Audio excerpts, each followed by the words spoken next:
জামালপুরে সড়ক দুর্ঘটনায় ২ জন নিহত, আহত ৪। জামালপুর ও ময়মনসিংহ আঞ্চলিক মহাসড়কে ট্রাক ও মোটরসাইকেলের সংঘর্ষে ২ জন নিহত ও ৪ জন গুরুতর আহত হয়েছেন। আজ শনিবার ভোর ৫:৩০টার দিকে জামালপুর পৌরসভার ছনকান্দা এলাকায় এই দুর্ঘটনাটি ঘটে। নিহতরা হলেন জামালপুর পৌরসভার ছনকান্দা এলাকার মনসুর আকন্দের ছেলে ট্রাক চালক জুয়েল আকন্দ কালু এবং বকশীগঞ্জ উপজেলার সীমারপাড় এলাকার শাওন ইসলাম।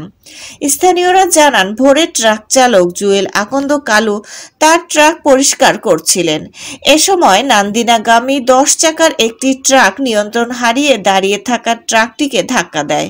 এতে ঘটনাস্থলেই জুয়েল আকন্দ কালু মারা যান এবং ট্রাকের চালকসহ ৩ জন আহত হন।